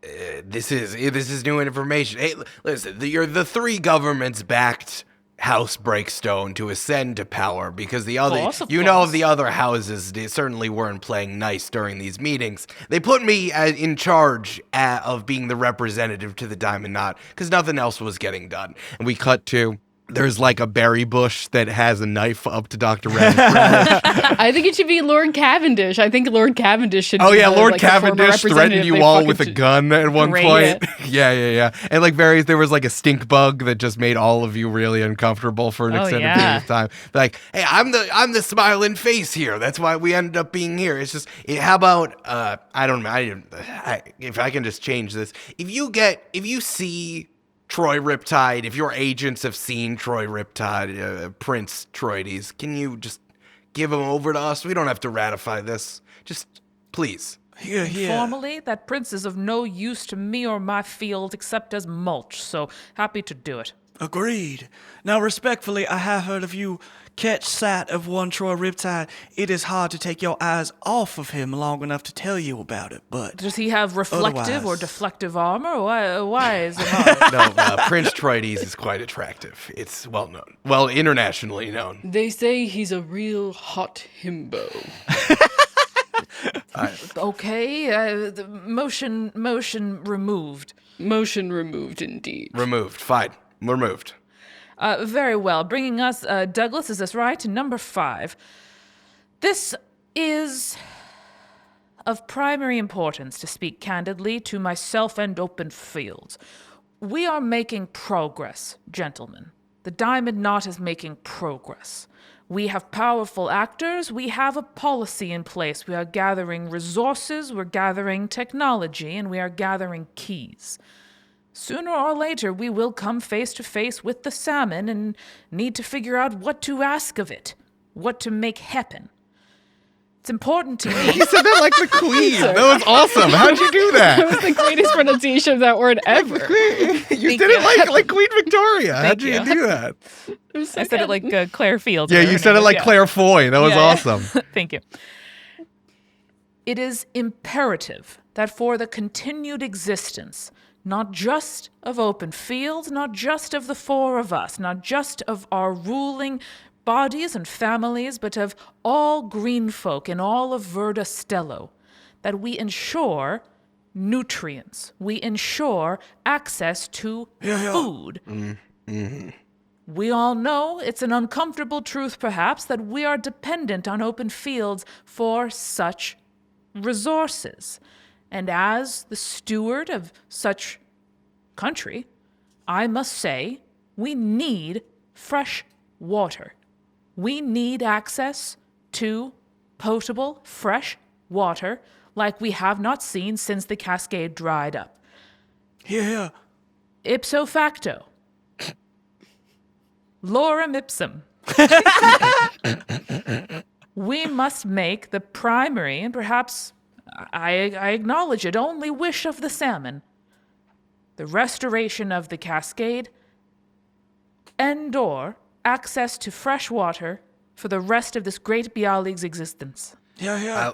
I would like to follow up as the representative of a new house here. As the representative of the new house, the House of Breakstone, it's imperative that the pirates do not get to decide what this is or not. The countries of Verticello should be making the decision with the salmon. Hear, if we hear. are going to get the keys, we should be the one making the decision. Do they not buy our produce out on the open market, trading it for amber or favors or whatever it is they do? Godless heathens. I've heard that amber is made out of green folk livers. That is where the amber comes from. That's what they've done. It is made out of the organs, the offals of other green folk, and they harden it and they put it in the sun, and that is what the amber is. Well, I've never. Do you have research that validates that claim? We sir? do. Oh, My gut believes it, and therefore I believe it. I've heard of it, and it was with people in the crags have said it, and we've heard of it, and it's terrible. Nothing wrong That with is- some mulching, of course. I would like to point out to my esteemed representatives that is not what research is. Nothing wrong with using our bodies as compost would mulch the nutrients of the future. However, friends, countrymen, we shall all die one day. What? The four of us here. Fuck. But if we ratify Hell into yeah, brother. practice, into code, and not just in memory and not just in intent, that if each of our individual countries, if perhaps one, a representative, the Diamond Knot or otherwise, were to make it to the salmon, they must ensure free-flowing water for the future. Here proposed. May I make a plea here? If it is relevant to my cause. Councillor Greenlong, yes. With all due respect and admiration for your utter importance, integralness, integritality Yes. to our humble knot here. One, I have a question of, do we trust the salmon, which we will address in a further motion? But two, regardless of whether or not we do with the salmon, I would like to motion, if you could see my motion number 8 here. I did. Regardless of what happens with the salmon, I would like to route additional water to open fields, and may I suggest that it come from hot house? What, Doctor, what makes you think that we have additional resources to give to open fields? We are not in need of further resources. While I appreciate, Dr. Radish, your, You just said you need more water. for the future We of all need more Verticello, in the water. last 50 years, I know all of us here were present and already graying at the temples by the time the cascade dried up. It's very important that you know we're all right for now, but we are not all right forever. And that is my interest today. Exactly. We cannot guarantee that the salmon even fucking exists. If we, for now, are fine, but for later, when we maybe mount up an army to fight these godless heathens of pirates, we are going to need more produce produced. We don't. And what does produce need? Water. I love the Johnny Cochran fucking rhyming. It's really good, yeah. It's so funny. I wonder why it is that the representative from Overstock seems so invested in the quality of life in other countries. I wonder why it is that the counselor from Hot House seems to have a special relationship with the moderator. I don't gavel. Stop talking about me. I would like, Very well, Blade. before interpersonal comments or the inevitable shuffling off of this mortal beanstalk, each and every one of us will do one day or another. And frankly, Emeritus, I think you will outlive all of us. It is true, I was 200 when the cascade dried up. Good planter. Wow. The current builder is 170. Oh my. See your grandson. Ain't nothing on the Grand Rotten Chamomile, but whatever. Doc, that's you. You're the. Well, you're, the Grand that's you. Rotten is the title. The Chamomile was a person. Okay. Well, the Great Rotten Radish Great now Rotten rules your Radish. lab? That feels worse. Oh. Dr. Grand Rotten Radish, if you will. Just refer to him as All right, Doctor. guys, I don't think anything was ratified yeah, yet. let's vote. The temperature is like up here, and it should be down here. It should be a balmy, and right now it's the hot highs of July. I call a vote. Wait, I'm getting Brandon's You got country all over me. Southern, sir.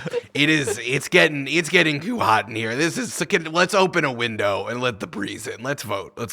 I move we close the docket here and now and ratify this most important of motions.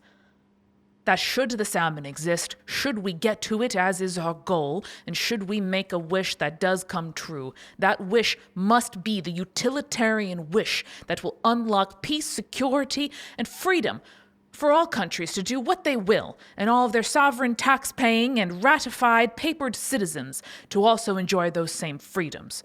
We must ratify this motion for all of our futures. Respectfully, sir, I vote nay, but I do support additional water resources. I do not wish it. Take it back. Going to Stuff open it into the Chamomile from whence you came. I vote. I'm gonna say yes. This is. Thank you, Rez. Regardless of whether or not the salmon exists, if the salmon does and has the power that we assume, I think, good idea. Ipso facto more- lorem ipsum, it's necessary. If you think that there is a wild ivy wolf in your house, you put the traps out. Because if there isn't one, all you look like is a fool instead of dead.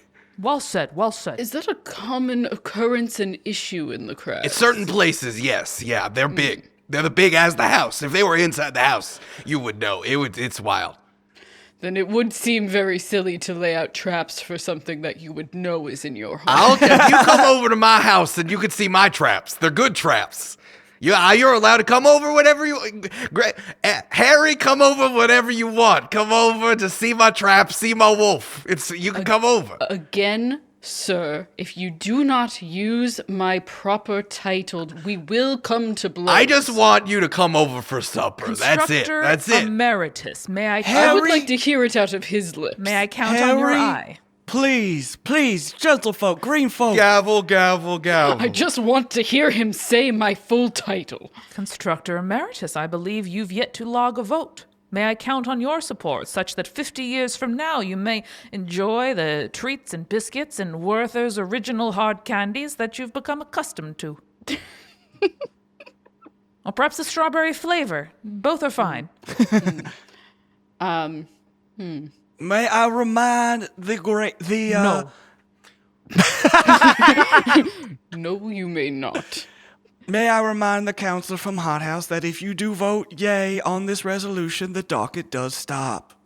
And there are some important motions, most namely, lunch. There are unimportant motions by the great Radish Now, I Moya. have noticed that the remaining motions are from the doctor. We will get to lunch faster, which I think all of us will be For the into. sake of brevity, please, I vote yay. No! Fantastic. Gavel, gavel, gavel. The docket is closed.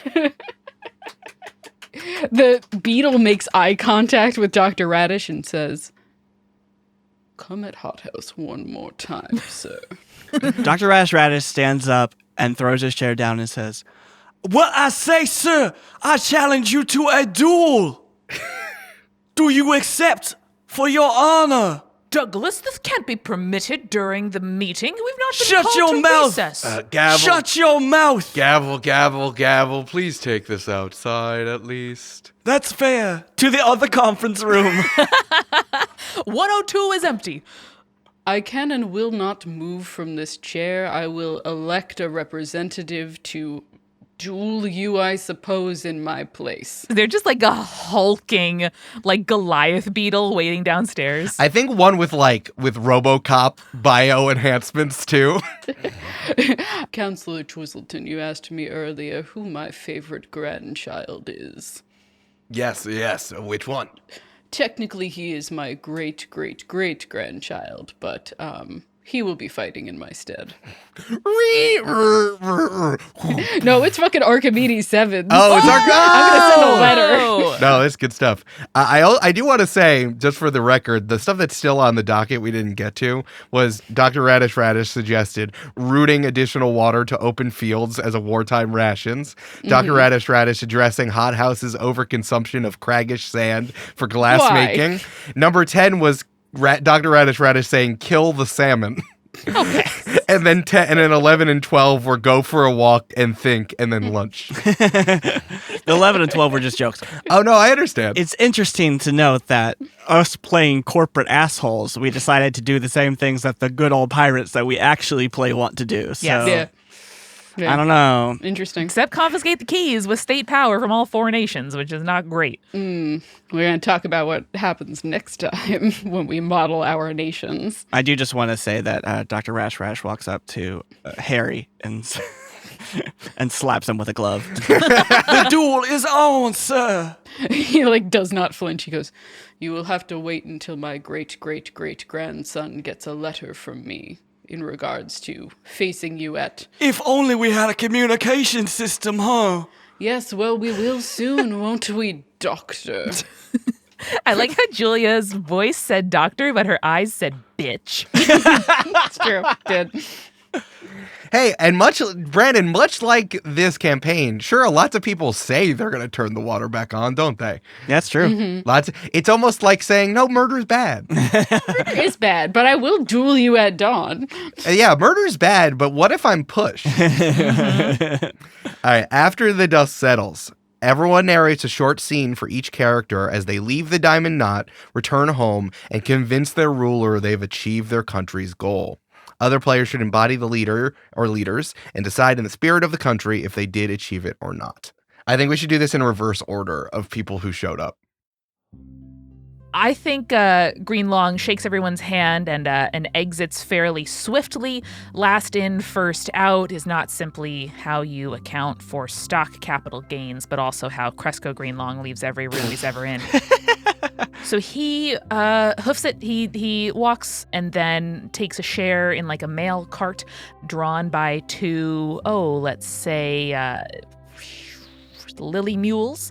Oh. Out back to open fields where he goes into the humble, imagine like a garden shed, but sort of, the size of a school, and visits back to the, 4 or 5 room schoolhouse looking building that is the seat of government for open fields, where kneels praise to the planter upon coming in, washes his hands and feet from the dust of the road, and proceeds in to the council chamber of his fellow representatives. I want them to all be wearing like dusty rose robes, like not white or off-white, but like just the hint of pink and brown. Yeah. And they're all still immaculate and just very like, so everyone's bodies are nearly covered in that everyone is just robe. They're like big and billowing and wide. No shape. I think they're all quite practical, and they have like ties so you can adjust the width and length of the garment. So, it's been used for generations here. Representatives, lieutenants, gentlemen, scholars, I am quite pleased to report that the Diamond Knot has, in fact, achieved the goal we had for my meeting today of understanding that the success of open fields is paramount to the sustained life of Verda Stello. Nice. I don't know if that's true, but okay. Very happy to report we've agreed that the wish of the salmon shall be to ensure safe, open, potable water for all, and moreover, that we may begin our immediate confiscation of keys from pirates and citizens for our control. Oh, can like the entire council speak at the same time?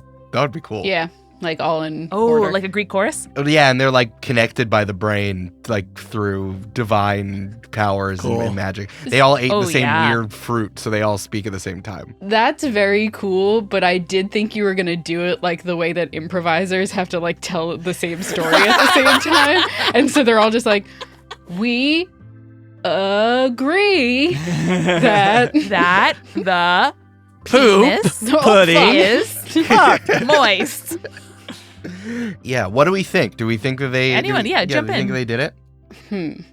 I think the Open Fields cares about water, and I think Yes. the Open Fields also believe so strongly in, like, people saying what they do, because then otherwise you'd be punished for lying, that, like, yeah, we did it. Great job. Yeah. The water is getting turned on. We're getting a high-speed communication system, which would be great, and we still get to do the thing that we always do. No one's telling us that we did what we did is wrong. Yeah, I agree.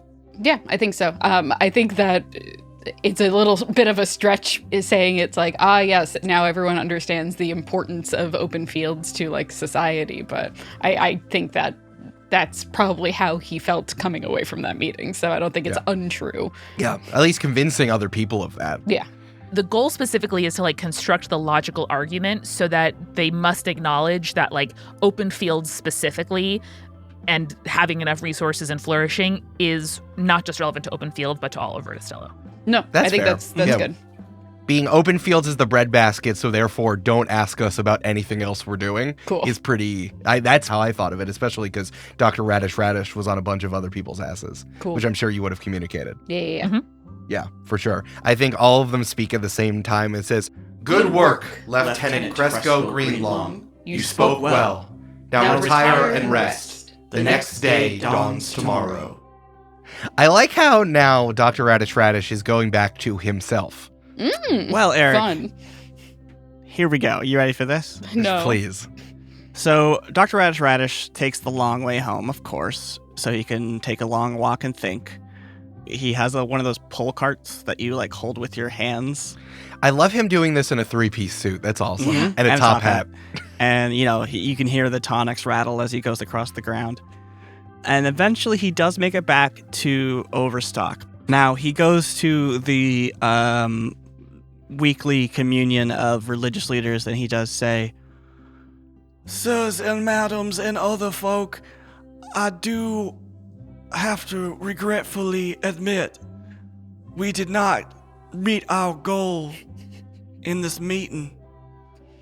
But we will get them next time. How is that possible if we are so clearly intellectually superior? Dr. Radish, didn't you put in basically all of the motions? Why didn't they pay attention to the thing you were saying?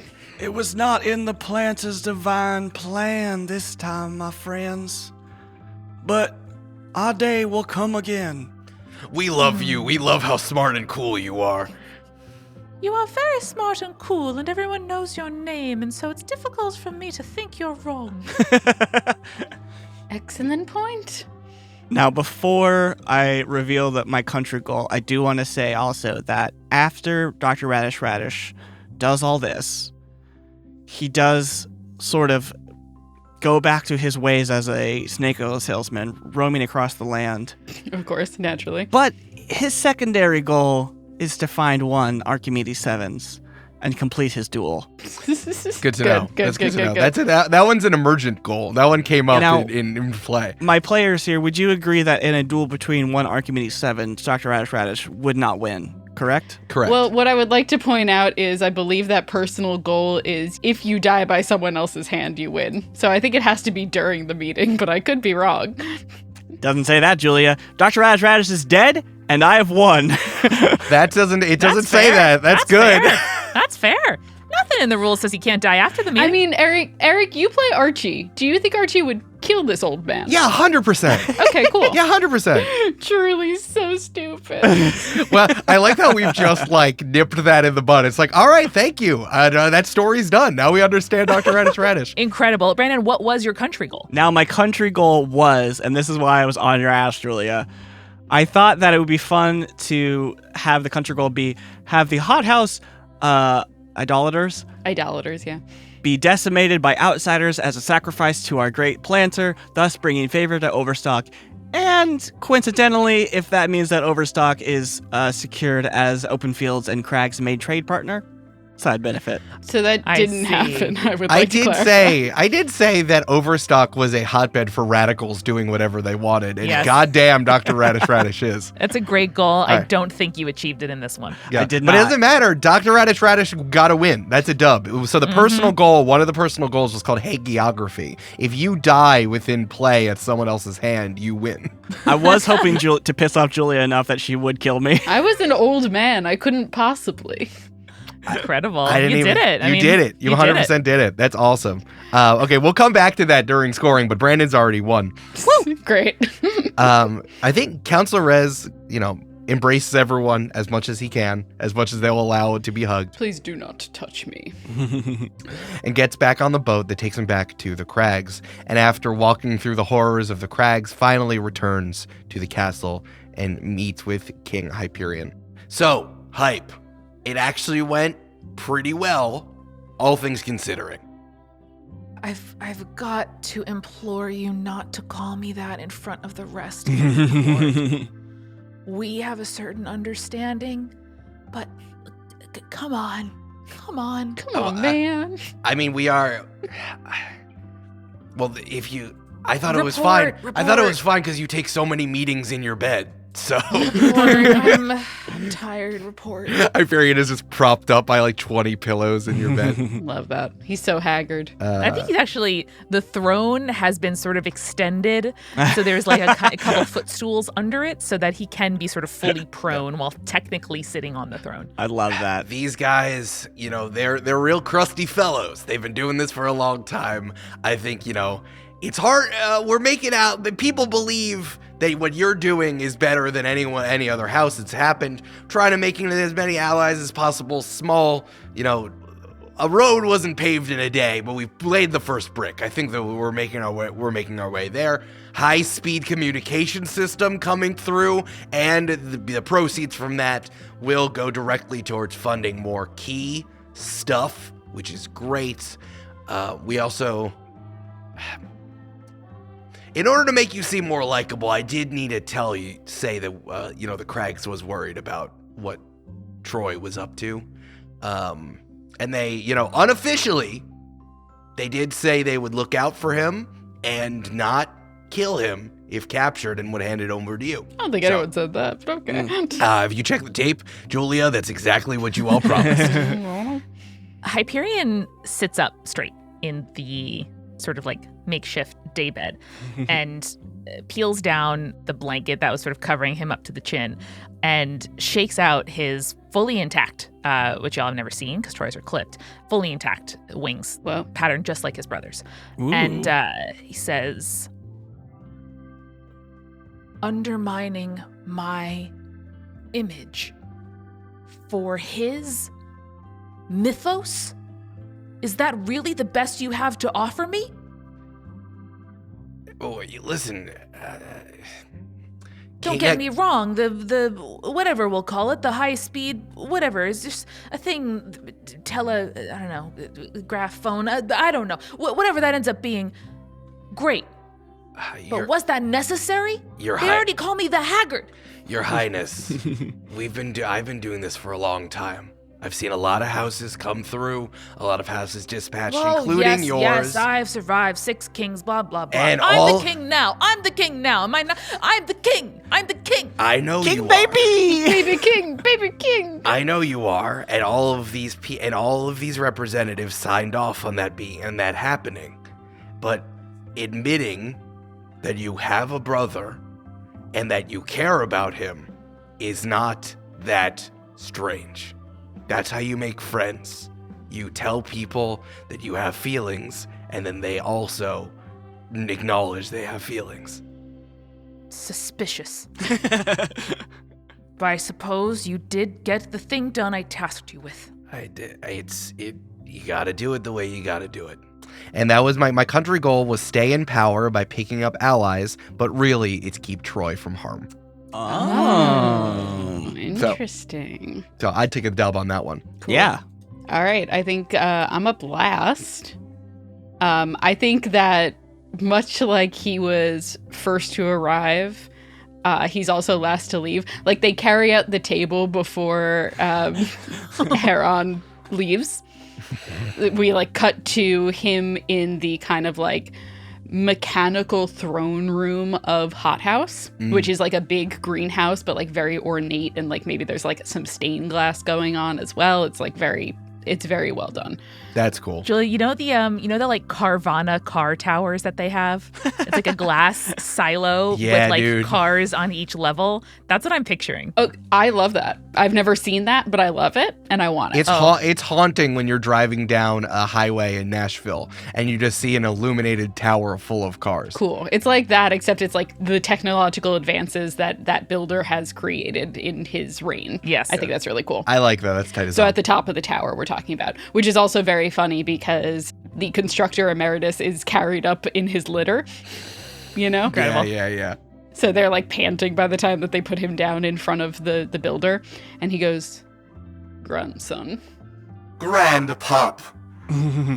It's so good to see you. I have exciting news from the council session. Do tell. We have successfully had them divert resources from their own country towards the further development and perfection of the key molds. Our committee should be returning home soon with the key with a gaze. And the head of Dr. Radish Radish. And the head of Dr. Radish Radish, who during the meeting became the Grand Rotten? It was very odd. A doctor of all things. Incredible, splendid, and they just did it? Even better, they decided that they needed some project in order to funnel those resources into Hothouse. So I have had them commit all of the countries to adopting our advanced communication system, with the addition of sending Hothouse representatives to maintain those communications towers. Incredible. I knew our intellect was large, but that much larger than everyone else. Grandpop, I continue to walk in your stead, and only develop in the sunshine that you've cast down for me. They are, as I have always taught you, grandson, horny for our technology. They are so horny for that technology. In addition, the representative of Open Field suggested that we begin to confiscate all keys from the pirates. Now, you and I both are in agreement about the pirate scourge, and the more who go through our re-education process, the better. So one of the personal goals that I had for this was get a point if innocent people are imperiled by the motions, which I think that, pirates technically are innocent people until they do crimes. Certainly their crewmates, if they're in possession of a key or suspected of it. Exactly. I would agree. Yeah. That's fair. Yeah, that counts. I think that counts. And then our country goal was to create a system of builder-approved merchants to gain a monopoly over the technology of Vertistello, which is the first step in that communication system. There it is. That sure Yep, happens. there it is. I blame Rez and Greenlong! May the record reflect, I voted nay. I voted nay. Okay, great. We're going to go right to the scoring. The players decide on superlatives. Who do you think was the smartest? Who do you think was the most clever? And who does your character feel the closest to? You can't vote for yourself. We're going to go with who do you think was the smartest? I got to give it to the builder emeritus. I mean, that was uncanny. Is that smart or sneaky? You can be both. Smart and clever are separated out. Oh, they are. Yeah. I give it to the Cresco. I think that convincing people to quote unquote do the right thing was pretty good. Yeah, I would also give it to the Cresco for that move as well. Yeah, I think I would say, smartest is Greenlong. Yeah. All right. Smart goes to Greenlong. Clever, that one goes to Julia, Yes. 100%. Yes. I'm down. Yeah. And then character, and who does your character feel closest to? I feel closest to Dr. Radish Radish because I am responsible for his death. That's true. Fair. And nothing brings people closer together than being responsible for someone's death. I think Greenlong feels closest to Rez because Rez came around and voted with him on every important issue. I guess I would have to say that, if Dr. Rash Radish feels closest to Greenlong, I think they were most in step, and that's who he was trying to buoy favor with. We didn't say this, but I did slack Amanda before while we were on the docket. Yeah. And I said, Dr. Radish wishes to remind the great Green Long of the historical relationship and trade partnership between the grand producer, Open Fields, and the humble Overstock, and to celebrate it. And Greenlong echoes that heartily and reminds Dr. Radish that without Open Fields goods, Overstock would be keeling over from starvation stock. Neither country wishes to see that happen, so prioritizing water resources is for the good of all. I gotta say, Rez also likes Dr. Radish. He thinks Dr. Radish is fun. Yeah. Radish it is. That's Radish gets a point. Woo! All right, we are going to do our totaling here. We tally the points. You get a point if a motion you suggested was ratified. You get a point for achieving a personal or country goal, and you get a point if you get a superlative. The winner has the most points at the end, unless winning means something else to you. I technically got 2 by combining my 2 motions. Do I get 2 extra points for that, or is it just the one? I think you only get 1. Okay. If you're doubling down on that, and you make them intertwined, you only get 1. Okay, cool. Julia, what did you get points for? I got my personal goal of collateral damage. I got my country goal of creating a system of builder-approved merchants to gain a monopoly over the technology of Vertistello. I got a superlative of most clever, and I got one of my motions passed. All right. 4 points. I got 2 points. I did old sport was my personal goal, where I had to make sure to not say anyone's name. I had to use only nicknames. I knew it. I had a country goal, which was staying in power by picking up allies for the Crags, but I got nothing else, so just 2 points. I think I also got 2 points. I got 1 point for the superlative, and I got 1 point for achieving my personal goal of dying by someone else's hand. Incredible. Oh, that one actually, Brandon, you don't get points for because it's a win condition. Oh, okay. So that, unless specified, because you're not doing points, you're trying to win it a different way. You only get 1 point, but Brandon wins anyway. Cool. Damn. I might win the old-fashioned way because I got 5 points. Let's I got go. a superlative. I passed 2 motions, and I also achieved my country goal, which we decided earlier. And you guys weigh in on my personal goal, which was patriot. Get a point if your country's goal is achieved with aplomb, and everyone sees how powerful your country is. Now, I would say powerful, arguable, important is there. So I'll leave it up to consensus here, but either 4 or 5 points in that scenario. I'd say important. I'd definitely say important. You did get everyone to sign this thing, which I think is important, especially when there was still stuff on the docket. I would say yes to that. I do really like that we passed that resolution also out of spite for Dr. Radish because we're like, we don't want to 100%. deal with the rest of this shit.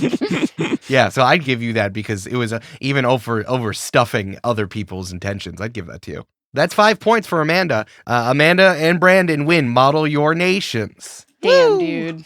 This feels great. I'd like to thank everybody in high school who didn't tell me that Model UN was how you got internships in college. I wish I knew. Also, those people all had business minors and now make great salaries and have children. So, good on you. Woo! And I'd like to thank Dr. Radish, the only being in this universe who is more chaotic than I am. It was an honor to channel you. Eric, Yeah. what a fun game. Thank you. Yay! Yeah, Eric, it was so fun. Yeah, I've been thinking about this one for a while, so I hope that people enjoyed this episode. I think I might, if I polish it up, I think I might turn this into like a real game. So you might see this in the Join the Party merch store at some point. Hey. So I'm not going to post it on Patreon, but if I do, it'll come out like more formally. But I hope you all had fun. This was really great. Even when we were doing the docket, I was like, oh, this is good. It was very fun. I liked it a lot. Hell yeah. Amazing. And you know what they say at the Diamond Knot? Whenever everything's finished. I'll sing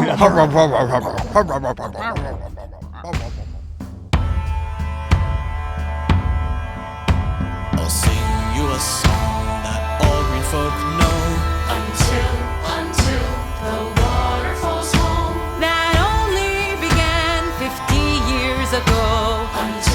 Until the water falls home. We seek the deep lake and a wish granting